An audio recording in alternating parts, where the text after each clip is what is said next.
Simakha moom nga dalal tey. moom la ñu dalal tey mais balaa ñu nuyu Pape rek ñu rejoindre ça.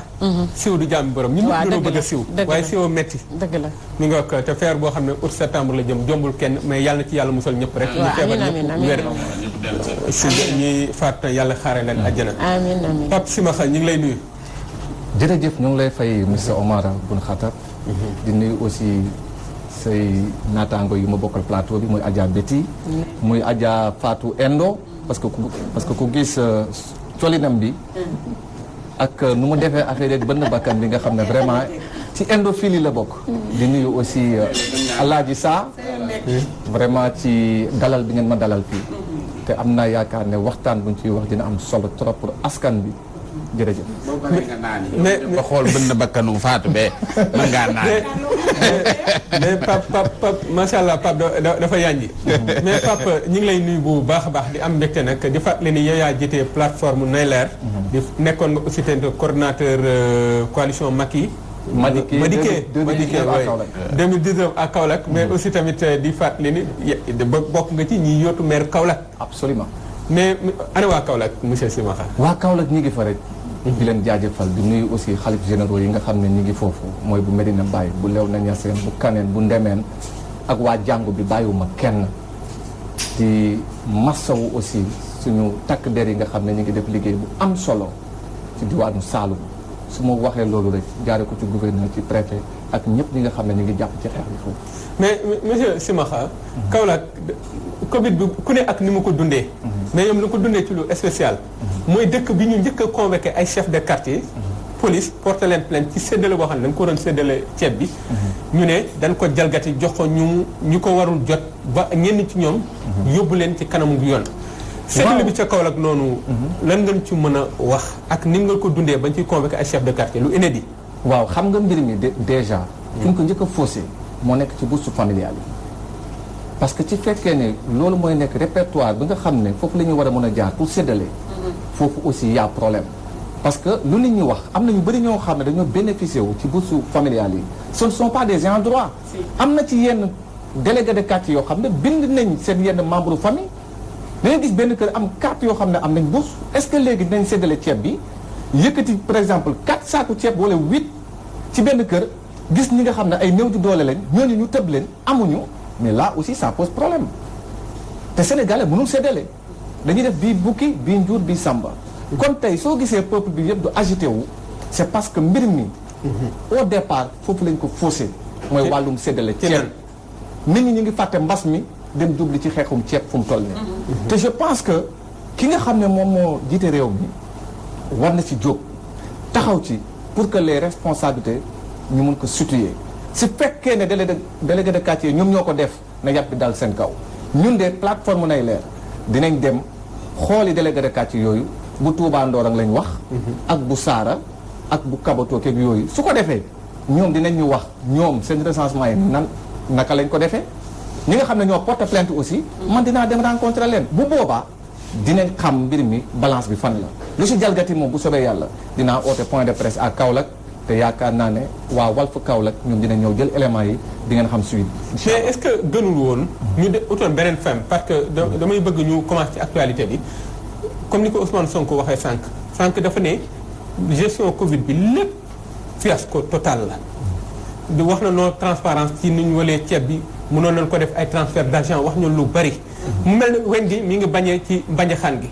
nee nga yaa ngi ciy xaar président mais président Korog wax na lépp ba mu des li jëm ci ni askan wi dundee. waaye te li jëm ci yenn ndëng-ndëng yi ci amoon. waaw mais xam nga déjà ci wàllum ceeb d'abord départ bi foofu la lépp faussé parce que am na ay transfert d'argent man mus naa ko wax def naa ay sorti wax ci yenn organe de presse yi du ma tudd seen tur fii donc foofu déjà am na lu bëri loo xam ne xaw na xajam ndax dafa am ay opérateurs yoo xam ne dañ leen bëgg a dooleel may leen xaalis ci mbir mi ñuy transporter ay ceeb.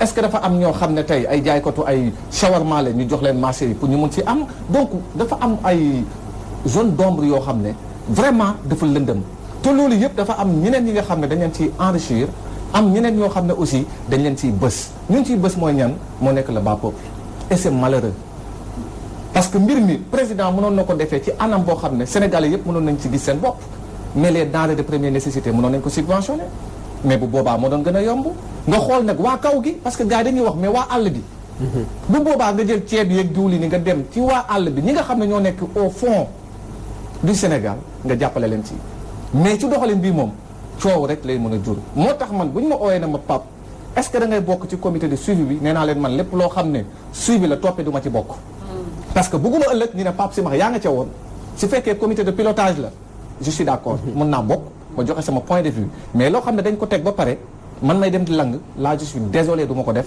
ëllëg ku ci amul day ñëw fëgg ma sama kër wala bu fekk ma sama bureau ne ma Pape kat yaa doon joxe wala yow yaa doon séddale man aw ma te lépp loo xam ne nag dañ la siy joxoñ nit da nga ko war a mën a maytu te délégué de quartier ñu si bëri jubuñu ab dëmm nag soo ko dencee yàpp da koy seeñu ku xiif soo ko joxee wala muy joxe dafa njëkk a lekk loolooy dëgg il faut mu leer non parce que dafa am ñoo xam ne dañoo sonn ñoom ñi ngi xiif na ñoo jox leen ay saako ceeb na leen séddale leen waaw ñëwal yow la xam naa li tax ñu ciblé man toog naa fi wax ko nee naa délégué de quartier kenn gënu ko mieux placé pour xam askanam pour xam quartier ba mu dëkk nombre de maisons ya fa nekk nombre d'habitants ya fa nekk defe naa ni moom moo gën a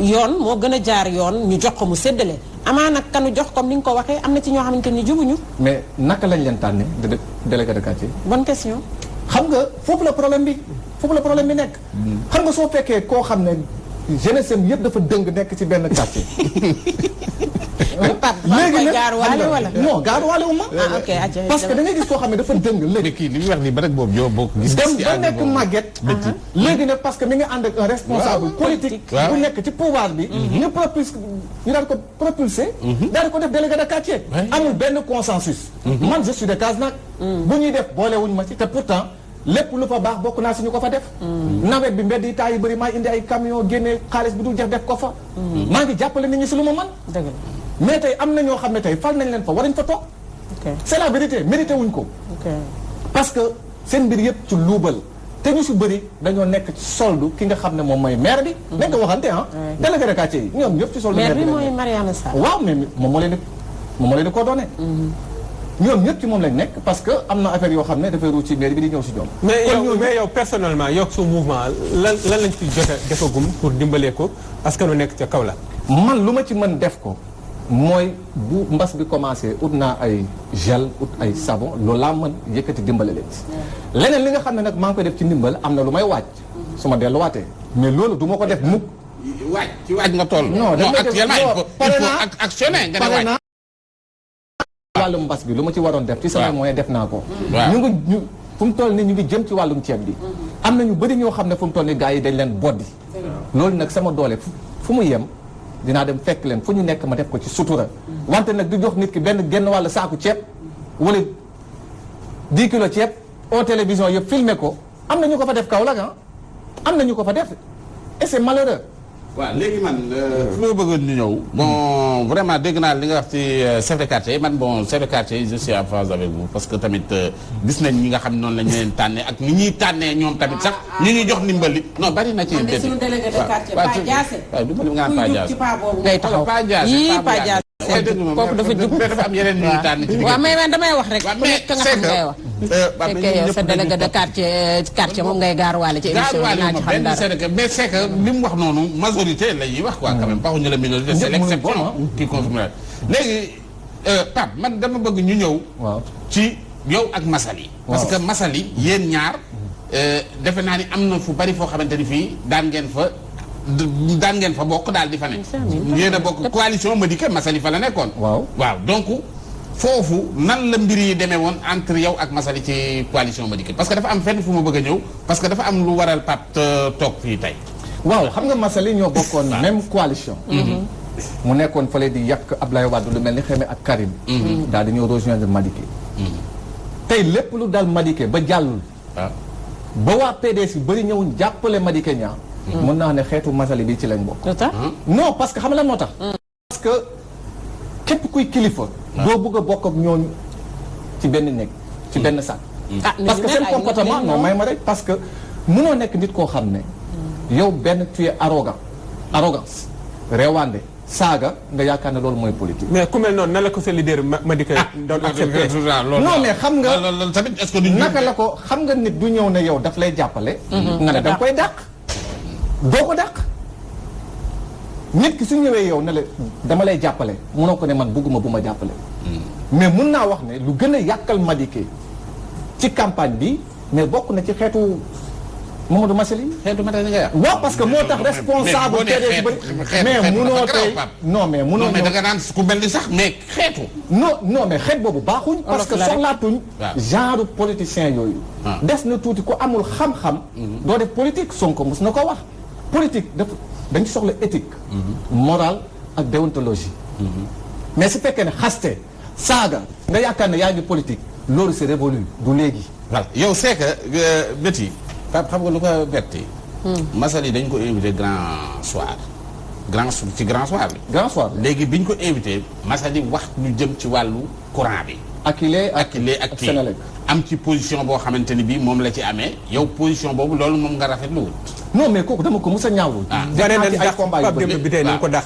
waaw parce que Massaly. waaw il n'est pas la personne indiquée pour di wax ñu dàq Pape Demba Bitèye le DG de la Senelec. pour plusieurs raisons. nit ki suñ koy dàq. Betty mii tey. su fekkee ne man Betty neexuma wala maa ngi di la keneen. si wala samay intérêt moom menacé wu. parce que kee am na loo xam ne Betty ko war a jox te Betty nee na affaire bi jaarul yoon. ma ne léegi xaaral ma jóg ko am naa làmmiñ bu rëy ma jóg taxaw wax yuuxu. pour ñu daal di jëlee ko kii Bitèye. mais loolu c'est anormal. parce que Massaly moom ak lii ñoom ñaar ñoo jàngandoor. Massaly beau frère Matar Cissé la.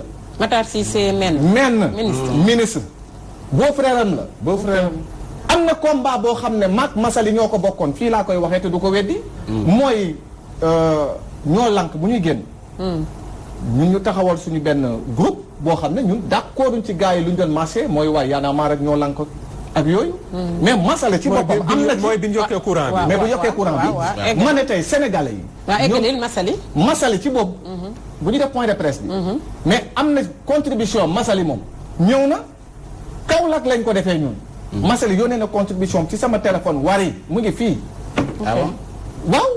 mu demandé ma numéro Pape Demba Bitèye man xaw ma lu mu ko doon doyee.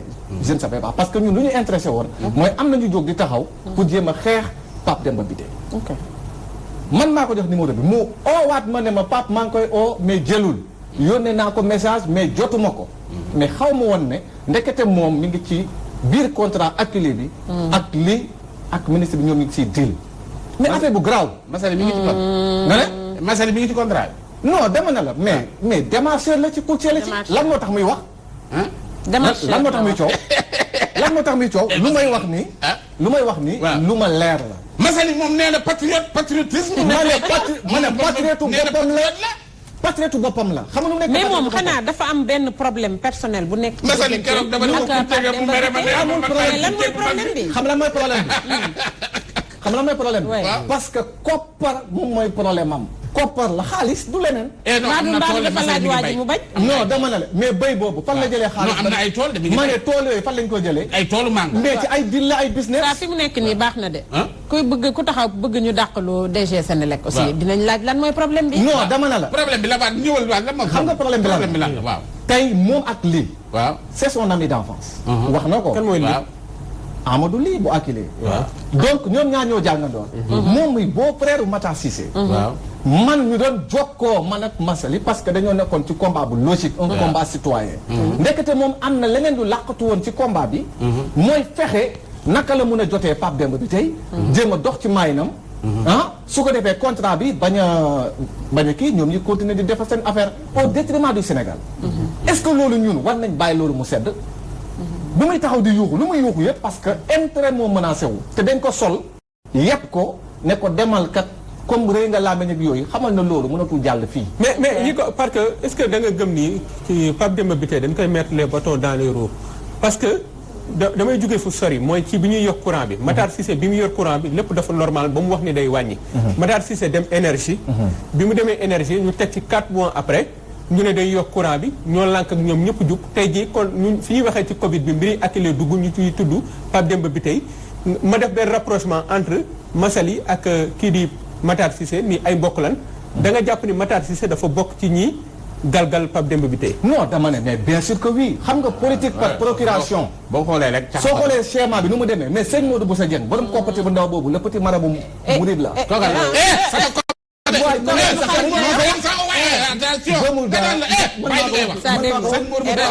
non dama ne la. waaw eggali dugg ci langue non mais dama ñëw moom tamit dafa mos si affaire yi rek. non non ci koppar gi la mos ñun ñoo bokkoon benn coalition xamante nañ. xamante nañ. mais war nga woo sëñ bi lënd bi ñëw tontu. sëriñ bi oo ko mu ñëw lan moo ko wax loo. compétent bu ndaw bi mu daal di ñëw taxaw non xamul dara.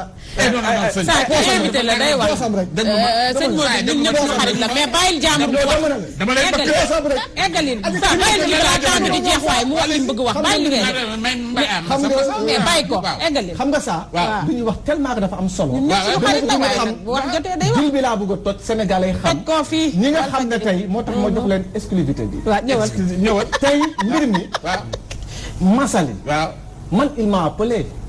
Massaly. mais du benn yoon du ñaar yoon numéro ma ngi fii mun naa la yónnee message yi.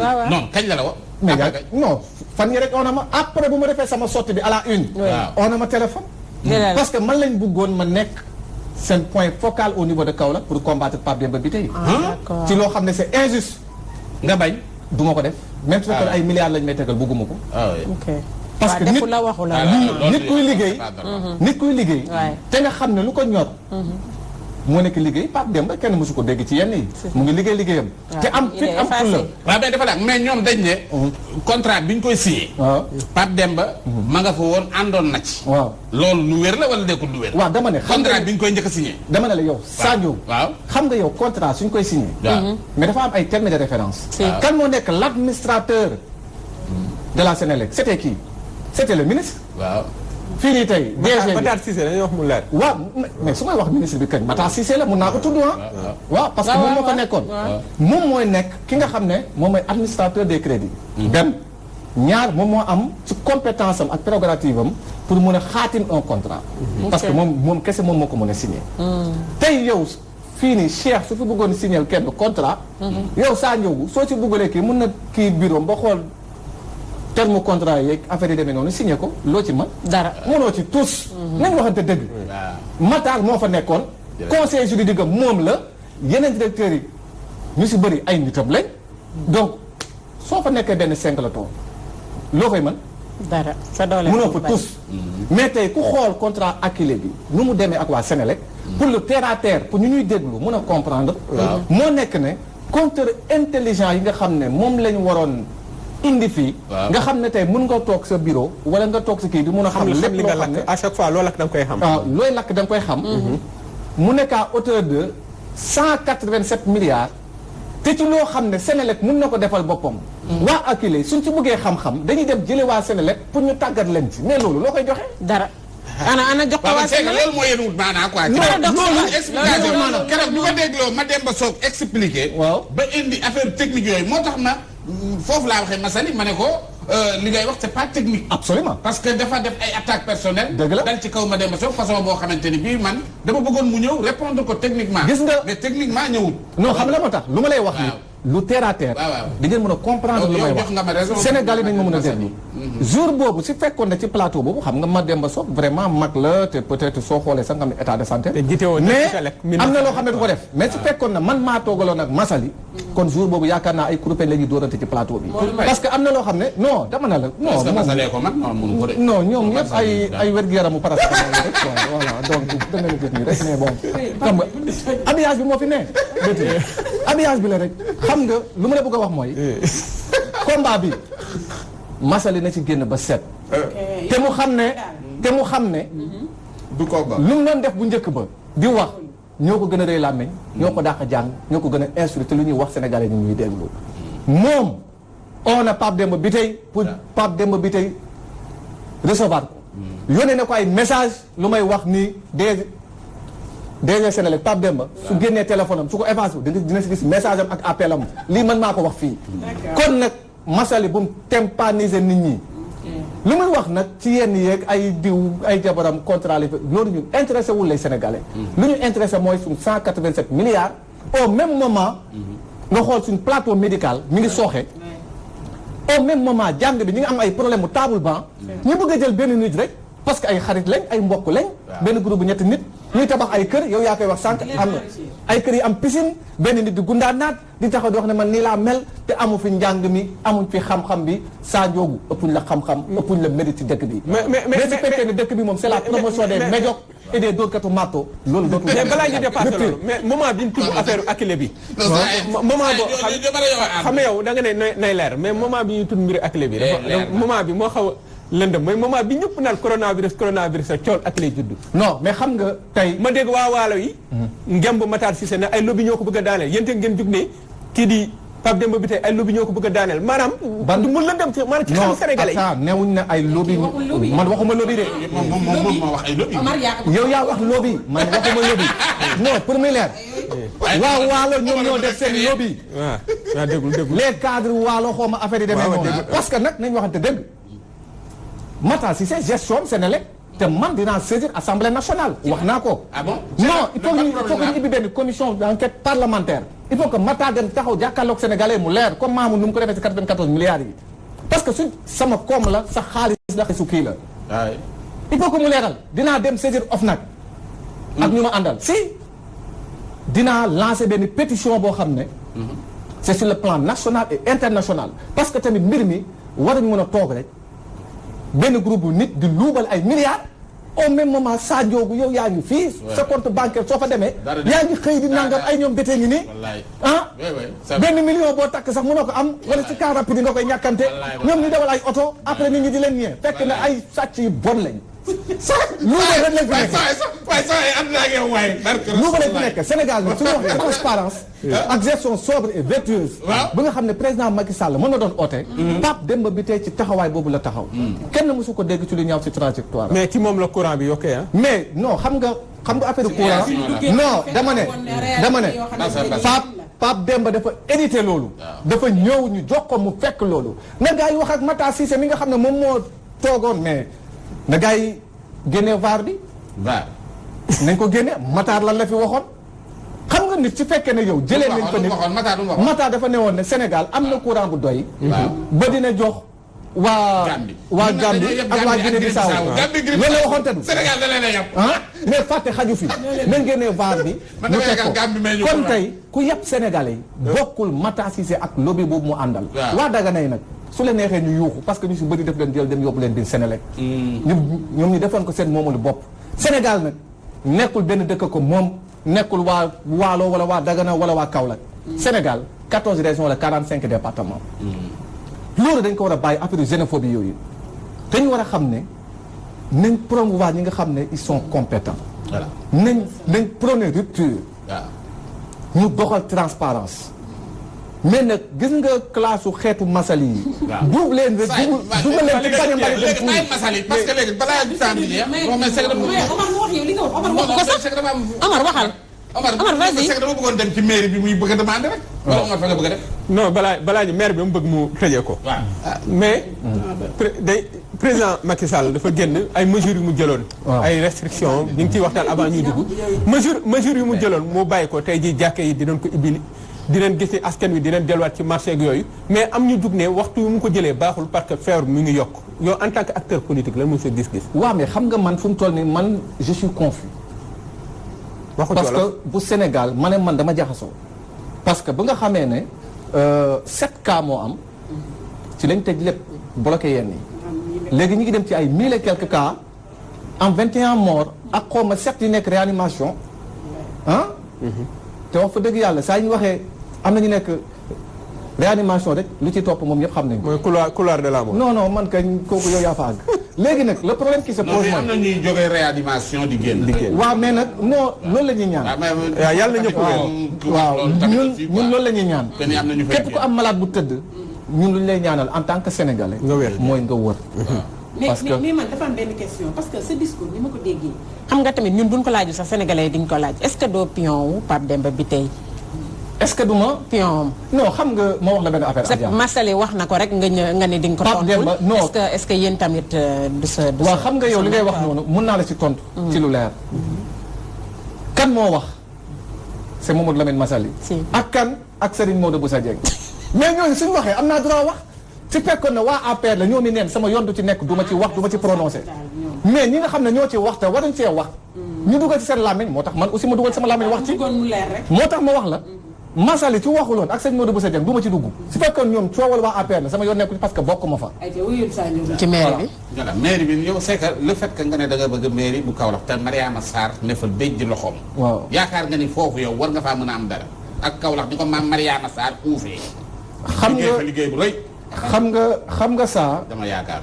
xam nga saa bokk naa ci bu ñu génnee ci élection bi dem man maa jiite woon coalition Madické yàlla def jàllale ko ci parrainage yi ci moment bi nga xam ne yombuloon parce que soo xoolee leader Benno Bokk Yaakaar yi nekk Kaolack dañoo bëri ak man mu tuuti mu xeebu bi fexe ba jàppale Madické ci diir boo xam ne presque ci 1 mois la ma jàllale ko foofu presque ci parrainage yi 8000 et quelques signatures dem élection am 3741 voix néew na bëri na te sans moyen parce que amuñu yenn moyens yoo xam ne mooy clochard la comme waa Benno Bokk Yaakaar parce que défier naa leen ñoom nee naa leen kenn par kenn suñu demoon élection ma gagné leen parce que ñoom dañoo dajaloo te man kenn la daanaka kon ne man war naa oser pour laaj mairie bu Kaolack parce que nag essayé nañ pas yi doxuñu ñu ne xaaral ñu essayé jigéen def na lu mu mën peut-être compétence am fa la yem am na keneen ku ma déggoon mu ko fay laaj Bengelou. Bengelou c'est sama rakk la c'est mon petit frère Youssou Ahmed mooy Kaolack nërmeelu na. bon xam nga man côté doon fayu. non xam nga du ma ci mën a sori parce que rakk la ci man non xam naa ko sama petit frère la maa ngi koy nuyu au passage sama rakk la gis naa ne mi ngi jéem mi ngi jéem en tout cas man je l'invite yàqal nga campagne am. non je l'invite moo ko yàqal campagne ci naan. non man je l'invite à ce que mu ñëw comme il est jeune comme man ngeen bokk. ah ñu bokk benn coalition au moins pour dem outil parce que Kaolack nag du Kaolack kese Sénégal benn nit kese wala benn mouvement wala benn parti mënatu fi gagner élection donc coalition la moo tax ma ne la ça pour la première fois au moins dinañ gis un candidat jeune man dinaa osé dinaa dem ndax dinaa gagner kooku ci mbirum yàlla la en tout cas j'ai un discours am naa un programme pour Kaolack. N'oubliez pas que je suis un environnementaliste diplômé de formation. kon xam naa naka laay defaree dëkk. mais c'est bien en tout cas Kaolack moom xaw ma kun fay fal ak kun fay folli waaye soxla na daal ñu defar Kaolack.